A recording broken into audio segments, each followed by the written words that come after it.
உலக வரலாற்றை பற்றி பேசும்போது ஆப்பிரிக்கா பெரும்பாலும் அடிமை வணிகம், காலனித்துவம் அல்லது நவீன அரசியல் பிரச்சனைகள் மூலமாக மட்டுமே அறிமுகப்படுத்தப்படுகிறது.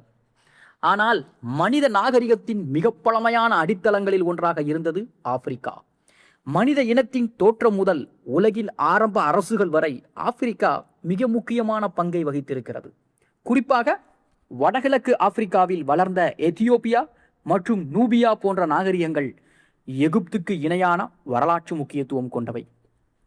இவை வெறும் எல்லை பகுதிகள் அல்ல, தனித்த அரசியல், பொருளாதாரம், மதம், கலை மற்றும் வணிக மரபுகளை உருவாக்கிய சக்தி வாய்ந்த நாகரிகங்களாகவும் விளங்கின.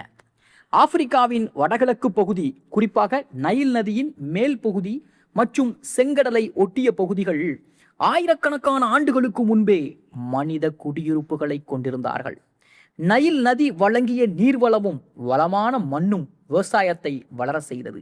இதன் மூலம் சிறிய கிராமங்கள் உருவாகி பின்பு ஒழுங்கமைக்கப்பட்ட அரசுகளாகவும் வளர்ந்தன. இந்த பகுதிகளில்தான் பின்னர் நூபியா மற்றும் குஷ் போன்ற நாகரிகங்களும் உருவாயின. நூபியா என்பது இன்றைய தெற்கு எகிப்து மற்றும் வடக்கு சூடான் பகுதிகளை உள்ளடக்கிய ஒரு பழமையான நாகரிக பகுதி. கிமு 3000 ஆண்டிலேயே இங்கு குடியிருப்புகள் வளர்ந்திருந்தன. தங்கம், யானை தந்தம், கருங்காலி மரம், அரிய விலங்குகள் மற்றும் வணிக பொருட்கள் காரணமாக நூபியா எகிப்தின் முக்கிய வணிக கூட்டாளியாகவும் இருந்தது. சில காலங்களில் இரு நாடுகளும் நட்புடன் இருந்தன, சில காலங்களில் கடுமையான போர்களிலும் ஈடுபட்டன. நூபியாவின் ஆரம்ப அரசுகளில் கெர்மா நாகரிகம் மிகவும் முக்கியமானது. கிமு 2500 முதல் கிமு 1500 வரை செழித்து விளங்கிய கெர்மா ஆப்பிரிக்காவின் முதல் பெரிய நகர நாகரிகங்களில் ஒன்றாக கருதப்படுகிறது. பெரிய கோவில்கள், அரண்மனைகள், திட்டமிடப்பட்ட குடியிருப்புகள் மற்றும் வலுவான இராணுவம் ஆகியவை இந்த நாகரிகத்தின் வளர்ச்சியையும் வெளிப்படுத்துகின்றன. கெர்மா அரசர்கள் எகிப்தின் தெற்கு எல்லைகளுக்கு சவால் விடுக்கும் அளவிற்கு சக்தி பெற்றார்கள். பின்னர் குஷ் பேரரசும் உருவானது. ஆரம்பத்தில் அதன் தலைநகரம் நபாடாவாக இருந்தது, பின்பு மெரோயே நகரத்திற்கு மாற்றப்பட்டது. குஷ் பேரரசு ஆப்பிரிக்க வரலாற்றில் மிக சக்தி வாய்ந்த அரசுகளில் ஒன்றாகவும் வளர்ந்தது. குறிப்பாக கிமு 8ஆம் நூற்றாண்டில் குஷ் அரசர்கள் எகிப்தையே கைப்பற்றி அங்கு 25வது வம்சமாக ஆட்சி செய்தார்கள். கருப்பு பார்வோன்கள் என்று வரலாற்றில் அழைக்கப்படும் இந்த அரசர்கள் எகிப்திய கலாச்சாரத்தையும் நூபிய மரபுகளையும் இணைத்து ஆட்சி செய்தார்கள். குஷ் பேரரசின் செல்வம் பெரும்பாலும் தங்கச் சுரங்கங்கள் மற்றும் இரும்பு தொழிலின் மீது அமைந்திருந்தது. மொரோயே நகரம் இரும்பு உற்பத்திக்காக உலக புகழ்பெற்ற மையமாக விளங்கியது. ஆயுதங்கள், விவசாய கருவிகள் மற்றும் வணிக பொருட்கள் இங்கு தயாரிக்கப்பட்டன. இதனால் மொரோயே ஆப்பிரிக்காவின் இரும்பு நகரம் என்றும் அழைக்கப்பட்டது. நூபியர்கள் சிறந்த வில் வீரர்களாக இருந்தார்கள். அவர்களின் இராணுவத்தில் வில்லாளர்கள் முக்கிய பங்கு வகித்தார்கள். இதனால் பல அண்டை அரசுகள் அவர்களை அச்சத்துடன் பார்த்தார்கள். எகிப்திய அரசர்களும் நூபிய வீரர்களை தங்கள் படைகளில் பணியமர்த்தினார்கள். இராணுவ திறமையும் வணிக வளமும் இணைந்ததால் குஷ் பேரரசு பல நூற்றாண்டுகள் நிலைத்தது. மதம் மற்றும் கலாச்சாரத்தில் நூபியா எகிப்துடன் நெருங்கிய தொடர்பை கொண்டிருந்தாலும் தனது தனித்துவத்தையும் தக்க வைத்திருந்தது. அதைப்போல நூபியர்களின் எழுத்து முறையும் தனித்துவமானது. ஆரம்பத்தில் எகிப்திய எழுத்து முறையை பயன்படுத்திய அவர்கள் பின்பு மெரோயட்டிக் எனப்படும் தனி எழுத்து முறையை உருவாக்கினார்கள். இந்த எழுத்தின் சில பகுதிகள் இன்றளவும் முழுமையாக புரிந்து கொள்ளப்படவில்லை. இதனால் மொரோயே நாகரிகம் இன்னும் பல மர்மங்களை தன்னுள் மறைத்து கொண்டிருக்கிறது. எத்தியோப்பியாவின் வரலாறு நூபியாவிலிருந்து வேறுபட்ட பாதையில் வளர்ந்தது.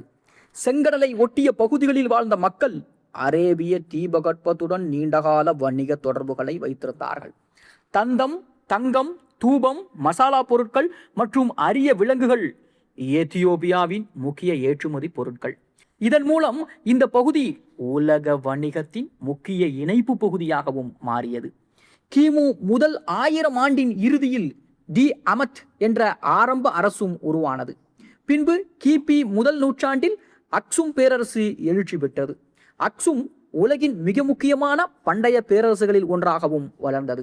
ரோமன் பேரரசு, பாரசீகம் மற்றும் இந்தியாவோடு வணிக தொடர்புகளை ஏற்படுத்திய அக்சும் செங்கடல் வணிகத்தை கட்டுப்படுத்திய சக்தியாகவே விளங்கியது. அக்சும் பேரரசின் மிகப்பெரிய சிறப்புகளில் ஒன்று அதன் நாணய முறை.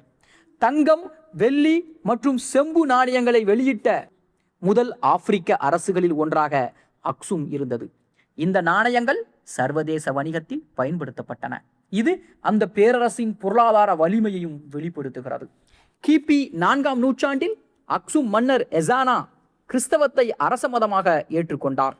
இதன் மூலம் எத்தியோப்பியா உலகின் மிக பழமையான கிறிஸ்தவ நாடுகளில் ஒன்றாகவும் மாறியது. இன்று வரை எத்தியோப்பிய ஆர்த்தடாக்ஸ் தேவாலயத்தின் மரபுகள் அந்த பண்டைய காலத்தின் தொடர்ச்சியாகவே பார்க்கப்படுகின்றன. ஆப்பிரிக்காவின் இந்த பழமையான நாகரிகங்கள் வெறும் உள்ளூர் அரசுகளாக மட்டும் இருக்கவில்லை. அவை எகிப்து, ரோமன் பேரரசு, அரேபியா, இந்தியா மற்றும் மத்திய தரைக்கடல் உலகத்துடன் வணிகம் மற்றும் கலாச்சார உறவுகளை வளர்த்தன. இதன் மூலம் ஆப்பிரிக்கா உலக வரலாற்றின் ஓரத்தில் இருந்த பகுதி அல்ல, உலக நாகரிகத்தின் மையங்களில் ஒன்றாக இருந்தது என்பதை இவை நிரூபிக்கின்றன. காலப்போக்கிலே குஷ் பேரரசு பலவீனமடைந்தது. அக்சும் பேரரசு அதன் செல்வாக்கை விரிவுபடுத்தியது. பின்பு புதிய அரசுகளும் உருவெடுத்தன. இருந்தாலும் நூபியர்களும் எத்தியோப்பியர்களும் உருவாக்கிய அரசியல் மற்றும் வணிக கலாச்சார மரபுகள் மறைந்து போகவில்லை. அவை பின்பு ஆப்பிரிக்காவின் பல பகுதிகளின் வளர்ச்சிக்கு அடித்தளமாக அமைந்தன. பண்டைய ஆப்பிரிக்காவின் வரலாறு நமக்கு ஒரு முக்கியமான உண்மையை நினைவூட்டுகிறது. உலக நாகரிகம் என்பது எகிப்து, கிரேக்கம், ரோம், இந்தியா, தமிழ் நாகரிகம், சீனா ஆகியவற்றின் வரலாறு மட்டுமல்ல. அதே அளவிற்கு நூபியா, குஷ், அக்சும் மற்றும் எத்தியோப்பியாவும் மனித வரலாற்றின் மிக முக்கியமான அத்தியாயங்கள். அறிவு, வணிகம், இரும்பு தொழில், மதம், அரசியல் மற்றும் உலக தொடர்புகளில் இந்நாடுகள் செய்த பங்களிப்பு அளவிட முடியாதது. அதனால் பண்டைய ஆப்பிரிக்காவை புரிந்து கொள்வது என்பது ஒரு கண்டத்தின் வரலாற்றை படிப்பது மட்டுமல்ல, மனித நாகரிகத்தின் முழுமையான வரலாற்றை புரிந்து கொள்வதற்கான ஒரு அவசியமான பயணம் என்பதும் குறிப்பிடத்தக்கது.